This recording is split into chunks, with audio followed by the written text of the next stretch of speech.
यही समय है, वृद्धावस्था और मृत्यु से, दुर्गति से अपने को बचा लो। बढ़िया समय है। जरा मरण मोक्षाय, हमारे ऊपर वृद्धावस्था का प्रभाव ना पड़े। बोले हमने तो बड़े बड़े भजनानंदियों के शरीर को वृद्ध होते देखा है। तो शरीर को बोल रहे हैं क्या? वो अपने पे बोल रहे हैं। इस शरीर की वृद्धावस्था का प्रभाव हमारे ऊपर न पड़े, इस शरीर की मृत्यु अवस्था का प्रभाव हमारे ऊपर न पड़े।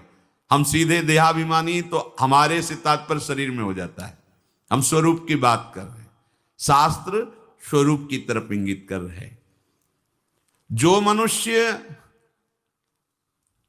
मेरा आश्रय लेकर के मेरी प्राप्ति के लिए बताए गए सिद्धांतों के अनुसार प्रयत्न करता है, उसके उस प्रयत्न को देख करके हम उसको ब्रह्म स्थिति प्रदान कर देते हैं।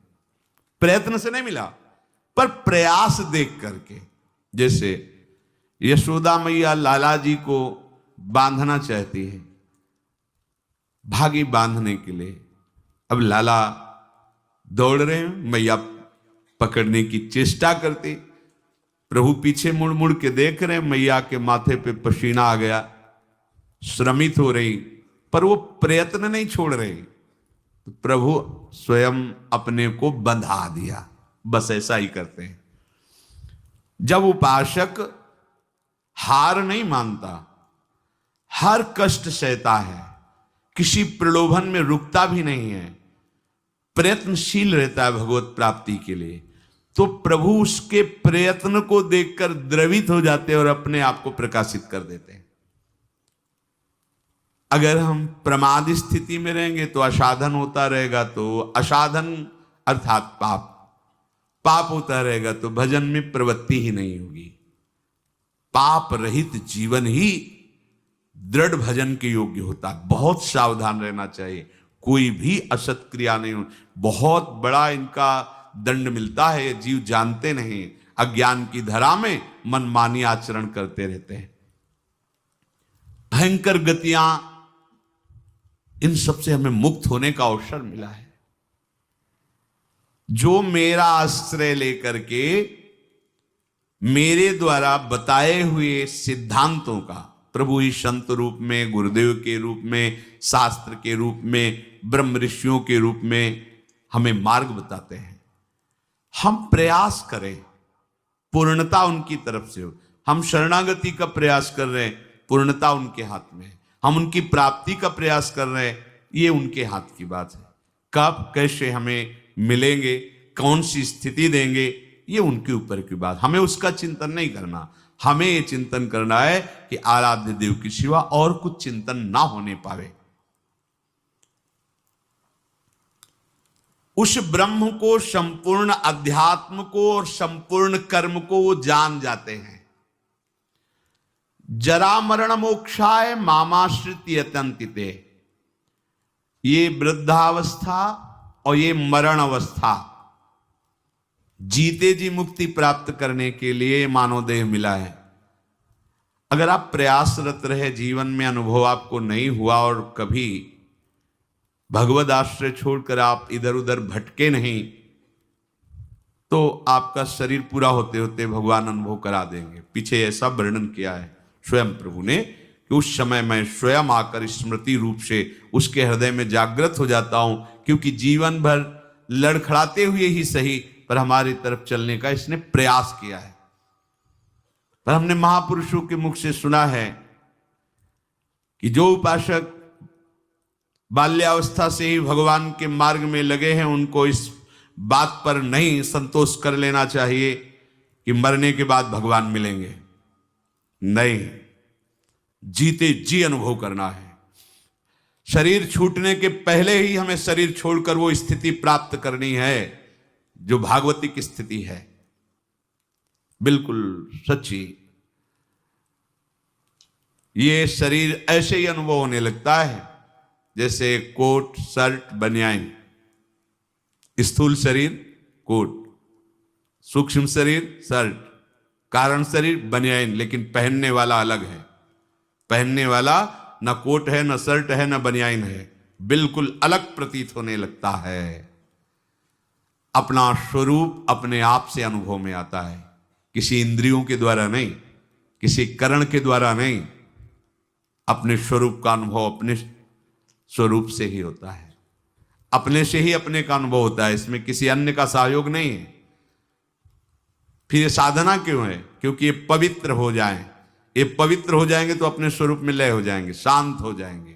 जैसे शांत जल में ही हम देख सकते हैं, ऐसे शांत अंतःकरण में ही सारे भावों का प्रादुर्भाव होता है। इसीलिए भक्ति में भावों में सबसे पहले रखा गया शांत भाव, फिर दास सख्य वात्सल्य कांता सहचरी आदि। शरीर की मृत्यु के पहले ही शरीर का राग नष्ट हो जाए, ये साधना की फलवृत्ति है। जो जीवन में साधना की है, अब शरीर से ऐसा नहीं कि जिसका शरीर राग खत्म हो जाता है उसे पीड़ा ही नहीं होती, ऐसा नहीं है। पीड़ा होती है पर परेशानी नहीं होती, दर्द है पर दुख नहीं है, व्याकुलता नहीं। क्यों हुआ ऐसा कष्ट, क्यों हे भगवान ये कष्ट, ऐसा कुछ नहीं होता। सहज में एक वृत्ति रहती भगवदाकार। अब यहां किसी ने पीटा तो दर्द होगा, क्यों पीटा, ये ठीक हो जाए, कोई वृत्ति ऐसी नहीं आएगी। जो शरीर में हो रहा है, सर्दी लग रही तो अगेंद्री में महसूस है कि हाँ सर्दी है, प्रारब्धवशात तो वस्त्र मिल गया ओढ़ लिया, नहीं मिला कोई आकांक्षा नहीं। ये स्थिति है, केवल बुद्धि से तर्कना से नहीं इसे समझा जा सकता, वो स्थिति है।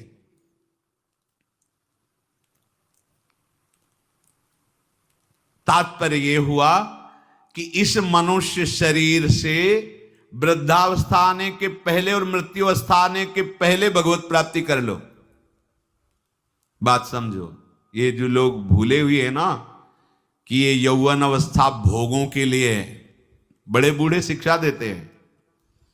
अरे तुम तो अभी, तुम्हारी तो खेलने खाने की उम्र, भजन की उम्र है तुम्हारी, तो उनसे पूछो जो उपदेश दे रहे खेल। तुम्हारी उम्र कौन सी है?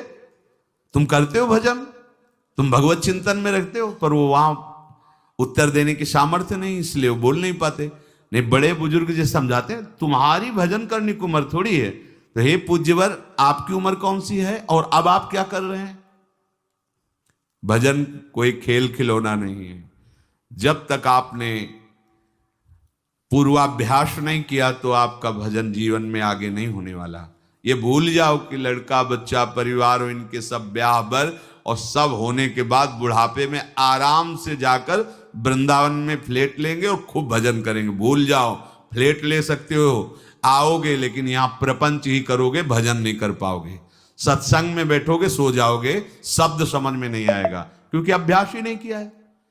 चार बूढ़े बैठ करके अपनी बहू और लड़का बच्चा की बातें करोगे, प्रिया प्रीतम की बातें कभी नहीं कर पाओगे। देख लेना, जीवन में देख लेना, यदि जीवन में तुमने भजन का अभ्यास नहीं किया तो वृद्धावस्था में भजन नहीं होगा। वृद्धावस्था आने के पहले, मृत्यु अवस्था आने के पहले, चलो वृद्धावस्था का तो समय हमें पता है कि शरीर की वृद्धावस्था लगभग इतने वर्ष बाद आ जाएगी, लेकिन मृत्यु अवस्था तो एक सेकंड के बाद भी आ सकती है। इसलिए हमारा ये जो वर्तमान समय चल रहा है, ये भगवदाकार वृत्ति से युक्त होना चाहिए। वृद्धावस्था के आने के पहले भगवत प्राप्ति कर ले, ये बात तो समझ में आ जाती है कि 60, 70, 75, 80 इसी को वृद्धावस्था कहते हैं। आजकल तो 60, 70 में राधेश्याम हो जाता है। अब तो जवाने नहीं समझ में आते कि जवान कौन है भाई, कैसे समझ में आएंगे जवान? 15-16 की अवस्था है। आप अभी सुने थे प्रश्न उत्तर में, एक ने कहा हमें बहुत निगेटिव विचार आते हैं। तो भैया ये तो पाप का लक्षण है। आप पाप कर्मों से अपनी वृत्ति को हटाइए, नहीं तो नकारात्मक सोच आपको नष्ट कर देगी। क्या करते हो तुम? उनका 5 बार हस्तमैथुन नियम से रोज करता हूं। अब आप विचार करो, इस विषय पर ना तो कहीं चर्चा होती है और ना कहीं कहा जाता है। छोटे छोटे बच्चे ऐसी निकृष्ट आदत को प्राप्त हो गए, अब ये जवान होंगे, अब इनमें भगवदानंद की आकांक्षा जागृत होगी, ये कहीं सतमार्ग जान पाएंगे? कदापि नहीं, जीवन ही नष्ट कर दिया। शास्त्रीय सिद्धांत है, गुरुकुलों में इसीलिए बच्चों को रखा जाता था, चाहे राजा के हो चाहे प्रजा के हो। ब्रह्म ऋषियों के शासन में 20-25 वर्ष तक ब्रह्मचारी रहे, वृत्ति निवृत्ति मार्ग पर तो वैरागी बन गए, प्रवृत्ति मार्ग पर तो गृहस्थ में गए। कुछ समय तक गृहस्थ में रहने के बाद स्वतः पूर्वाभ्यास ब्रह्मचर्य का उनका जागृत हो जाता और वो चौथी अवस्था तक भगवत साक्षात्कार कर ही लेते, क्योंकि नींव बड़ी मजबूत थी। अब छोटे छोटे बच्चे स्मार्ट मोबाइल, आचरण, गंदे दृश्य देख देख करके गंदे कर लेना, कैसे उनके अंदर ये बात आएगी कि वृद्धावस्था पहले भगवत प्राप्ति कर लें? जरूरत ही नहीं भगवत प्राप्ति की, उनको आकांक्षा ही नहीं, जानते ही नहीं भगवत प्राप्ति क्या है, क्यों करना चाहिए। वो बस वो चाहते हैं, जो दृश्य देखते हैं वही करना चाहते हैं, जो सुनते हैं, जो बोलते हैं वही चिंतन होता, जीवन एकदम नर्क बन जाता है। भगवत प्राप्ति की आकांक्षा उसके हृदय में होती है।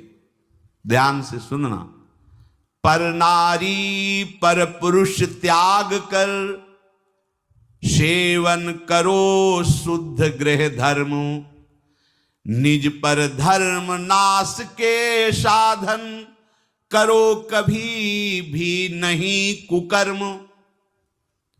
यदि आपको इसी जन्म में उत्तम स्थिति को प्राप्त करना है तो चाहे गृहस्थ हो चाहे विरक्त हो, कभी भी ये विरक्त आश्रम वाले को माताओं बहनों की तरफ कुदृष्टि से भी नहीं देखना चाहिए।